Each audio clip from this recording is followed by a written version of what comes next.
말도 안 되는 믿기 힘든 일이 일어났습니다. 전 세계에서 금융, 산업, 기술, 국방 등 인류 초강대국인 미국이 한 통의 보고서에 충격에 빠졌다고 하는데요. 미 국방부 국장의 보고서가 사실인지 확인하기 위해 그 분야 최고 전문가가 다급히 한국행 비행기를 탔다고 합니다. 이미 한국은 미국의 기술 능력을 앞섰다는데요. 그 진실이 무엇인지 지금 사연 시작해 보도록 하겠습니다. 미국 국방연구소 제 사무실 창문으로 밖을 바라보고 있었어요. 포토맥 강 풍경이 정말 아름다웠는데 특히 아침 햇살 아래서는 더 그랬죠. 저는 이곳에서 15년째 일하고 있었어요. 모두가 저를 최고의 에너지 시스템 분석가로 알고 있었죠. 제 이름은 존 앤더슨이고 제 전문성에 자부심을 느끼고 있었습니다. 제 사무실은 마치 두 번째 집 같은 느낌이었어요. 벽에는 액자에 넣은 자격증과 상장들이 가득 걸려 있었고 책장에는 제가 수년간 작성한 기술 보고서들이 빼곡히 꽂혀 있었죠. 컴퓨터 화면에는 전 세계 에너지 기술에 관한 최신 데이터가 표시되고 있었어요. 이곳은 제 왕국이었죠. 모든 것을 다 이해하고 있는 곳이었습니다. 저는 미국이 기술 분야에서 세계를 선도하고 있다고 굳게 믿고 있었어요. 우리는 창조하고 다른 나라들은 모방하죠. 특히 제 분야인 방위 시스템과 에너지 기술에서는 더욱 그랬습니다. 한국 같은 작은 나라들이 꽤 괜찮은 제품들을 만들기도 하지만 그저 우리의 길을 따라가는 것뿐이라고 생각했죠. 그들에게는 미국 기술에 진정한 도전을 할 돈도 연구원도 창의적인 사고도 없다고요. 적어도 그게 제가 항상 믿어왔던 것이었습니다. 아침 커피가 아직 따뜻했을 때 해링턴 국장이 노크도 없이 들어왔어요. 그는 빨간 글씨로 기밀이라고 표시된 두꺼운 폴더를 들고 있었죠. 안녕하세요, 앤더슨. 그가 폴더를 제 책상에 떨어뜨리며 말했어요. 이 보고서들을 검토해 주셨으면 합니다. 폴더를 열어 첫 몇 페이지를 훑어보았어요. 한국이 배터리 기술과 방위 시스템에서 중요한 돌파구를 마련했다고 주장하고 있었죠. 보고서에 따르면 그들의 기술이 일부 영역에서 우리보다 더 나을 수도 있다고 했어요.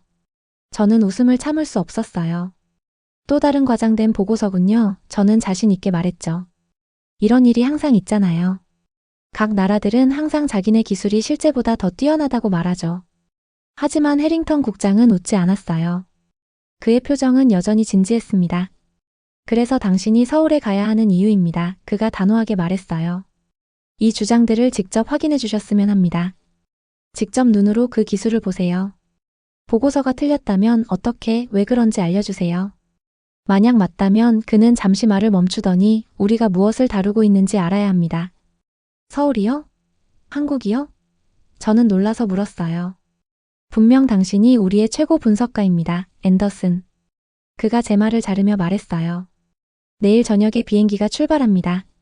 한국 연구원들이 당신을 기다리고 있을 겁니다. 해링턴이 떠난 후 저는 의자에 기대어 앉아 이 임무에 대해 생각하고 있었어요. 단순한 사실 확인 임무에 파견되는 것에 기분이 상해야 했지만 오히려 이 도전에 흥분을 느끼고 있었죠. 한국에 가서 그들의 기술을 보고 그것이 특별한 것이 아니라는 것을 증명한 다음 모든 것을 제대로 된 관점에서 설명하는 보고서를 가지고 돌아올 거라고 생각했어요. 그날 밤 여행 가방을 싸면서 이 임무에 어떻게 접근할지 계획하고 있었어요. 철저하고 전문적으로 임할 것이고 모든 것을 세심하게 기록할 것이며 그들의 혁신이 사실은 미국이나 유럽 기술의 복사본에 불과하다는 것을 보여줄 것이라고 생각했죠. 제가 발견할 것에 대해 완전히 자신감이 넘치고 있었습니다.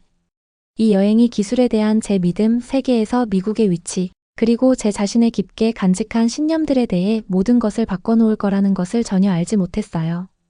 여행 가방을 닫으면서 제가 알고 있다고 생각했던 모든 것에 도전하게 될 여정을 시작하려 한다는 것을 전혀 짐작하지 못했습니다. 인천국제공항의 비행기에서 내리는 순간 뭔가 다른 느낌이 들고 있었어요. 제가 예상했던 것과는 달랐죠. 공항이 정말 현대적이었어요. 매끈한 유리벽, 부드러운 조명, 그리고 승객들을 돕기 위해 조용히 움직이고 있는 로봇들이 있었어요. 제 지문과 얼굴이 부드럽고 조용한 기계로 스캔되는 것을 놀라움과 함께 지켜보고 있었죠. 몇 초 안에 제 신원이 확인되고 휴대폰에 안내가 나타났어요. 고향에서는 이 과정이 더 오래된 기술과 더 많은 직원들로 훨씬 더 오래 걸릴 텐데 말이에요.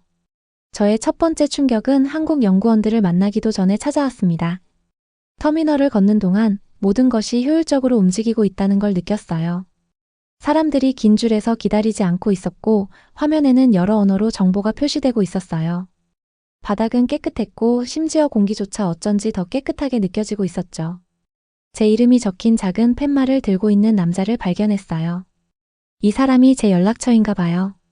그는 완벽하게 맞춘 진한 파란색 정장을 입고 똑바로 자신감 있게 서 있었어요. 전문적이고 침착해 보였죠. 앤더슨 씨? 저는 첨단 에너지 기술 연구소의 이민우입니다. 그의 영어는 완벽했어요. 억양도 없고 망설임도 없었죠. 그는 권위 있는 기관의 미국 전문가를 만나는 것에 긴장한 것처럼 보이지 않았어요. 오히려 지적인 눈으로 저에 대한 모든 것을 몇 초 만에 평가하는 듯한 눈빛으로 저를 직접 바라보고 있었죠. 이건 제가 예상했던 인사가 아니었어요.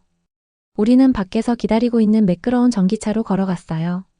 차는 거의 속삭임 만큼이나 조용하게 움직이며 서울의 분주한 거리를 부드럽게 미끄러지듯 달리고 있었어요. 창문을 통해 반짝이는 타워들, 녹지 공간, 그리고 차가 많음에도 불구하고 놀랍게도 잘 흐르고 있는 정돈된 교통을 볼 수 있었죠. 민우 씨는 앞으로 며칠 동안의 일정에 대해 설명하고 있었어요. 우리는 배터리 공장, 연구실, 에너지 저장 시설, 방위 기술센터를 방문할 예정이었죠. 계획은 집중적이고 상세했어요. 저는 이 정교한 투어가 아마도 제가 이미 믿고 있는 것 이상으로 보여주지 못할 것이라고 생각하며 공손하게 고개를 끄덕였죠. 한국 기술은 단지 미국 디자인을 복사한 것에 불과하다고요. 그때 민우 씨가 저를 놀라게 했어요. 저는 당신의 차세대 리튬이온 구성에 관한 논문들을 읽었습니다. 그가 아무렇지 않게 말했어요. 이론적 프레임워크는 흥미롭지만 우리는 고체 상태 하이브리드 전해질로 그런 한계를 뛰어넘었습니다. 저는 거의 그를 쳐다볼 뻔했어요. 그가 제 연구에 익숙하다고요? 그리고 뛰어넘었다는 게 무슨 의미죠? 제 연구는 배터리 기술에 관한 미국의 가장 진보된 사고 중 일부를 대표하는데요. 어떻게 그들이 그것을 뛰어넘을 수 있었을까요? 다음 3일 동안 제 확신들이 무너지기 시작했어요. 배터리 생산 시설은 단지 다른 나라들이 설계한 부품들을 조립하는 것이 아니었어요. 완전히 새로운 구성 요소들을 만들고 있었죠. 공장 바닥은 축구장보다 더 멀리 뻗어 있었고 로봇들과 전문가들이 함께 제가 실험적인 논문들에서만 봤던 배터리 디자인에 대해 협업하고 있었어요.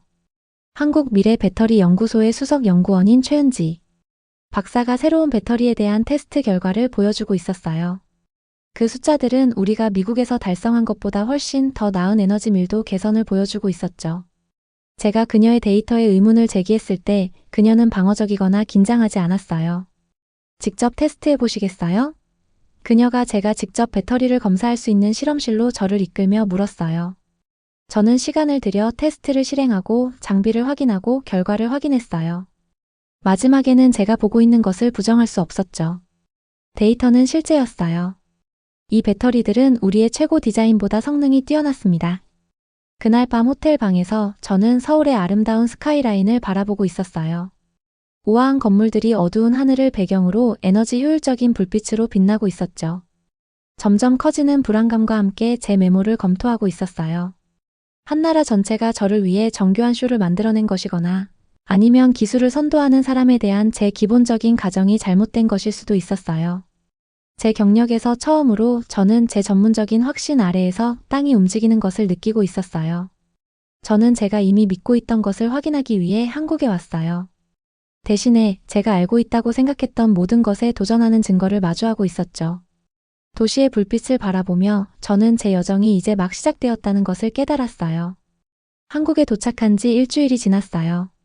제 노트북은 제가 이곳에 오기 전에 믿었던 모든 것과 반대되는 관찰 내용으로 가득 차 있었죠. 매일 세계 기술에 대한 제 이해에 도전하는 새로운 놀라움이 찾아오고 있었어요. 오늘 저는 한국방위기술전략센터의 깨끗하고 밝은 회의실에 앉아 있었어요. 벽은 하얗고 단순한 장식품 몇 개만 있었죠. 간단한 액자에 담긴 상과 증서들이었어요. 한쪽 벽을 차지하고 있는 큰 화면에는 현재 한국 회사 로고가 표시되고 있었고요. 테이블은 광택 나는 나무로 만들어졌으며 각 좌석마다 물잔이 깔끔하게 놓여 있었어요.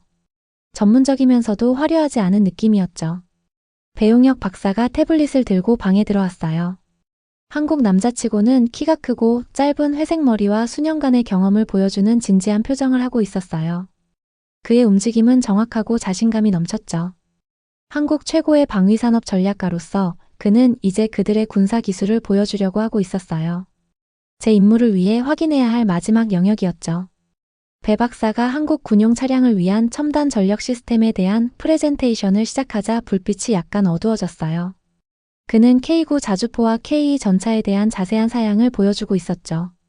화면의 숫자들은 우리의 최신 미국 모델을 뛰어넘는 전력 관리 시스템과 작전 범위를 보여주고 있었어요. 목이 조여오는 느낌이었어요. 더 이상 조용히 있을 수 없었죠. 이 성능 지표는 실제 현장 조건에서는 정확할 수 없어요. 제 의도보다 더 방어적으로 들리는 목소리로 말했어요. 배 박사는 말로 반박하지 않았어요. 대신 그는 최근 폴란드에서 있었던 나토 훈련의 영상을 보여주었죠. 그 훈련은 깊은 눈과 영하의 온도를 가진 혹독한 겨울 조건에서 진행되었어요. 한국 차량들은 유사한 미국 장비가 같은 조건에서 고군분투하는 동안에도 부드럽게 작동하고 있었죠.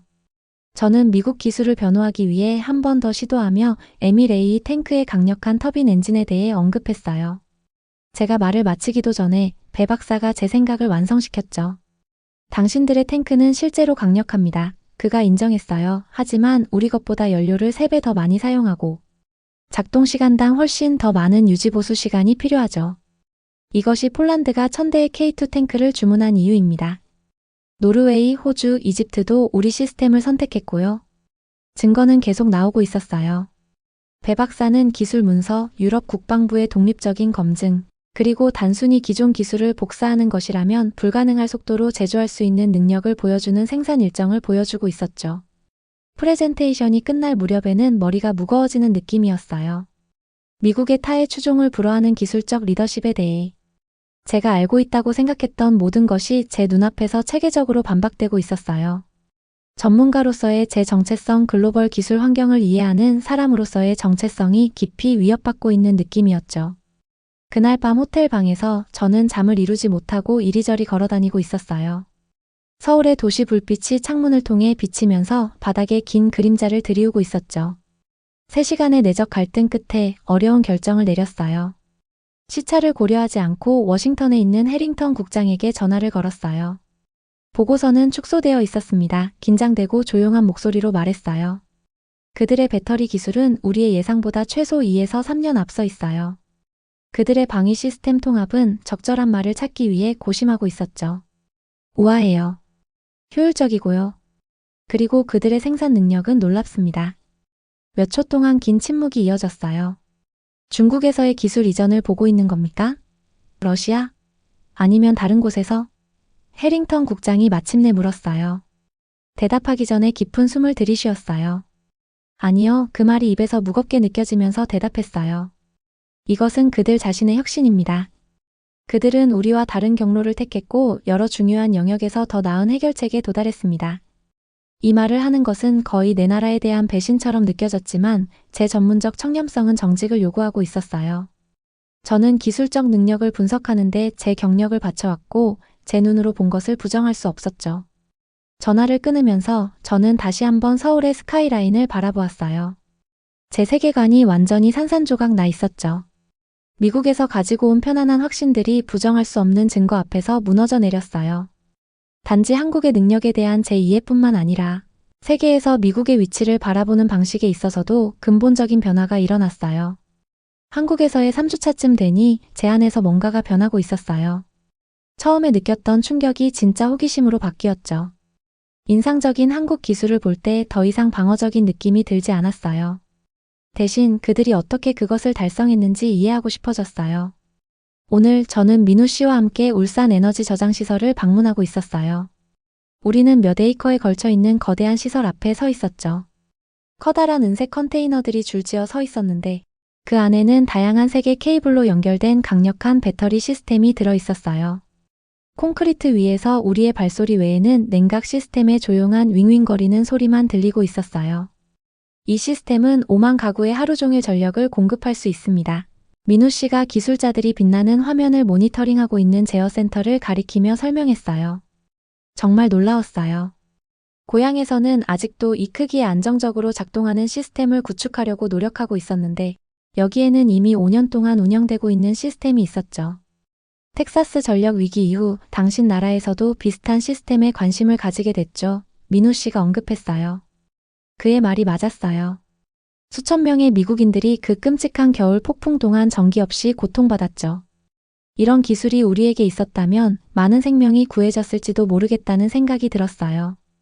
이제는 완전히 다른 목적으로 메모를 하고 있는 제 자신을 발견했어요. 더 이상 한국의 주장을 반박하려고 하지 않았죠. 대신 혁신에 대한 그들의 접근 방식을 이해하고 싶었어요. 우리가 아직도 고심하고 있는 문제들을 그들은 어떻게 해결했을까요? 그날 저녁 저는 최 박사와 배 박사와 함께 전통 한국 식당에서 저녁을 먹고 있었어요. 개인실에는 의자 대신 낮은 테이블과 바닥에 깔린 쿠션이 있었죠. 서버들이 야채, 고기 그리고 제가 전에 맛본 적 없는 매운 소스가 있는 다양한 요리를 가져오자 맛있는 향이 공기를 가득 채우고 있었어요. 불고기와 김치를 먹는 사이사이에 3주 전에는 중요하다고 생각하지 않았을 질문들을 하고 있었어요. 우리의 최고 미국 연구원들도 여전히 도전하고 있는 기술적 문제들을 어떻게 극복했는지 알고 싶었어요. 어떻게 생산을 그렇게 빠르게 확장했을까요? 민간 부문과 군사 부문 사이의 혁신을 어떻게 공유하고 있을까요? 그들의 대답은 단순히 서양의 방법을 복사하지 않는 사려 깊은 접근 방식을 보여주고 있었어요. 그들은 한국의 고유한 상황과 필요에 기반한 자신만의 길을 만들어냈던 거죠. 출발일이 다가오면서 저는 완전히 새로운 관점으로 보고서를 작성하기 시작했어요. 더 이상 과장된 주장을 문서화하고 있지 않았죠. 대신 중요한 분야에서 미국의 지배력에 도전하는 정당한 기술적 이점을 분석하고 있었어요. 이 경험은 겸손하게 만들면서도 이상하게도 자유롭게 느껴지고 있었어요. 내가 목격한 우수성을 인정하는 것이 미국의 성취를 덜 인상적으로 만들지는 않았어요. 단지 기술적 리더십이 서구 국가들에게만 보장되지 않는 더 정확한 글로벌 맥락에 그것들을 위치시키는 것일 뿐이었죠. 마지막 날 저는 미래 기술에 대해 연구하고 있는 연구센터를 방문했어요. 흰 실험복을 입은 젊은 과학자들이 흥분을 안고 작업대 사이를 옮겨 다니고 있었죠. 큰 창문으로 자연광이 들어와 반짝이는 장비에 반사되고 있었어요. 분위기는 활기차고 협력적인 느낌이었죠. 연구원들은 그들의 돌파구와 도전 과제 모두에 대해 솔직하게 이야기하고 있었어요.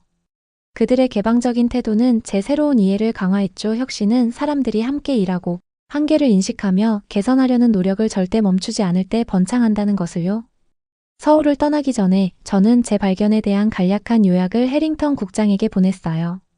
제 말이 연구소의 놀라움과 아마도 걱정을 일으킬 것이라는 걸 알고 있었죠. 한국의 배터리와 방위 기술은 단순히 미국 시스템과 동등한 수준이 아닙니다. 여러 중요한 영역에서 그들은 분명히 우리의 현재 능력을 넘어서 발전했습니다. 그날 밤 가방을 싸면서 마지막으로 도시의 불빛을 바라보고 있었어요. 기술의 세계적 질서를 알고 있다고 확신하며 한국에 도착했었죠. 이제는 단지 제 일뿐만 아니라 제 전체 세계관을 바꿀 깊은 새로운 이해를 안고 떠나고 있었어요. 세상은 제가 생각했던 것과 달랐어요. 그리고 이제 저도 그렇게 변했죠. 워싱턴으로 돌아가는 비행기에서 생각할 시간이 충분했어요. 아래 구름을 바라보며 비행기 창밖을 응시하고 있었는데 그러면서 보고서의 마지막 손질을 하고 있었죠. 손가락이 노트북 키보드 위에서 긴장하며 두드리고 있었어요. 제가 말하려는 내용이 고향에 있는 많은 사람들을 화나게 할 거라는 걸 알고 있었거든요. 제 동료들은 3주 전에 제가 가졌던 것과 같은 믿음 위에 그들의 전체 경력을 쌓아왔었죠. 그런 생각들에 도전하는 게 저를 인기 있게 만들진 않을 거였어요. 드디어 덜레스 국제공항에 착륙했을 때 이제 모든 것이 제게 다르게 보이고 있었어요. 세관구역이 낡고 비효율적으로 느껴졌죠. 줄은 천천히 움직이고 있었고 기계들은 고장나 있었어요. 심지어 터미널 사이의 전기 셔틀도 제가 한국에서 경험한 것에 비하면 시끄럽고 구식으로 느껴지고 있었죠. 제 몸은 집으로 돌아왔지만 제 마음은 영원히 변해버렸어요. 다음 날 아침 국방연구소의 회의실로 걸어 들어가고 있었어요. 한 걸음 한 걸음 내디딜 때마다 심장이 더 빨리 뛰고 있었죠. 방은 사람들로 가득 차 있었어요. 해링턴 국장은 큰 타원형 테이블 맨 앞자리에 앉아 있었는데 그의 표정은 아무것도 드러내지 않고 있었어요. 제 선임 동료들이 테이블 양쪽에 줄지어 앉아 있었죠. 제가 한마디도 하기 전에 이미 얼굴을 찌푸리고 있는 사람들도 있었어요. 제가 노트북을 연결하자 프로젝터가 윙윙거리고 있었어요. 제 첫 슬라이드가 뒤쪽 화면에 나타났죠. 3주간 한국에서의 광범위한 테스트와 데이터 분석을 바탕으로 예상보다 더 안정된 목소리로 시작했어요. 한국의 배터리 기술과 방위 시스템의 발전이 작은 개선이 아니라는 것을 확인할 수 있었습니다. 그것들은 여러 핵심 영역에서 현재 미국의 능력을 초과하는 근본적인 혁신을 나타내고 있었습니다. 방은 즉시 소란스러워졌어요.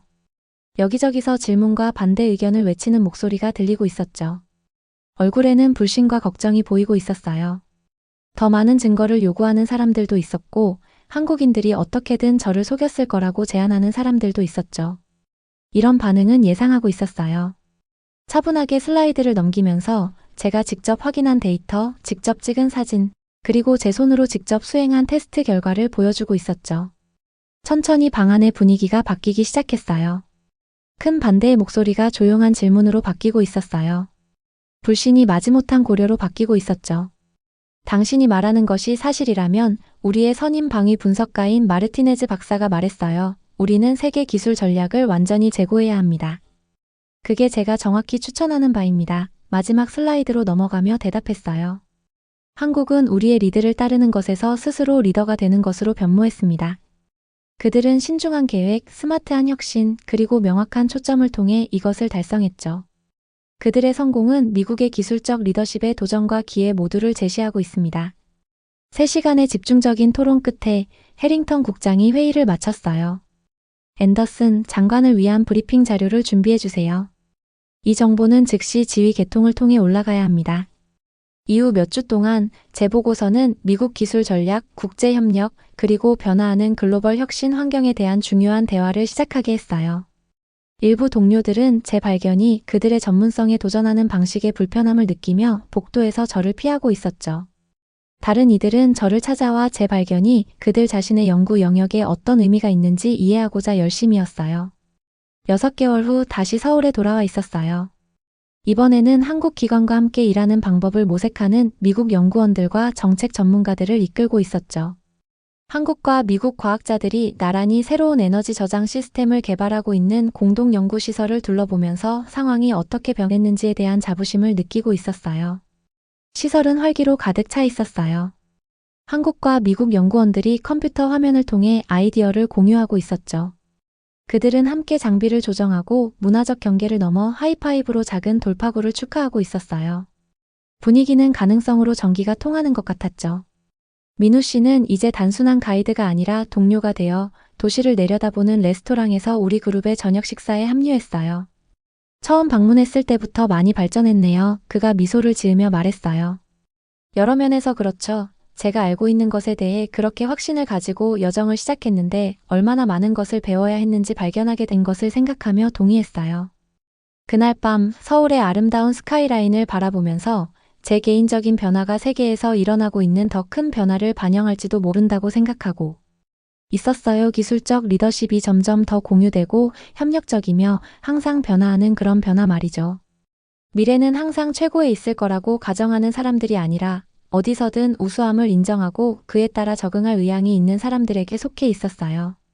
제 여정은 저에게 단지 한국 기술에 대한 더 정확한 이해뿐만 아니라 변화하는 글로벌 혁신 환경에서 미국의 위치에 대한 더 정직한 시각을 주었어요. 그리고 그것이 아마도 가장 가치 있는 발견이었을지도 모르겠어요. 오늘 사연은 여기까지입니다. 네, 오늘 사연 어떻게 들으셨나요? 기술 혁신은 어느 한 나라의 독점이 아니라 국가 간에 서로 배우고 협력할 때 더 크게 발전한다는 교훈을 알려주네요. 우리 모두 자신의 고정관념에 도전하고 새로운 시각으로 세상을 바라보는 용기를 가졌으면 좋겠습니다. 영상이 도움이 되셨다면 구독과 좋아요, 댓글로 응원해 주시길 바랍니다. 앞으로도 따뜻한 이야기와 진솔한 경험들을 전해드리며 여러분과 함께 소중한 시간들을 만들어가는 데 노력하겠습니다. 긴 이야기 끝까지 시청해주신 모든 분들 진심으로 고맙습니다. 다음 영상에서 또 만날 때까지 모두 행복하고 평안한 하루 보내세요. 그럼 구독자 여러분들 감사합니다. 그리고 사랑합니다.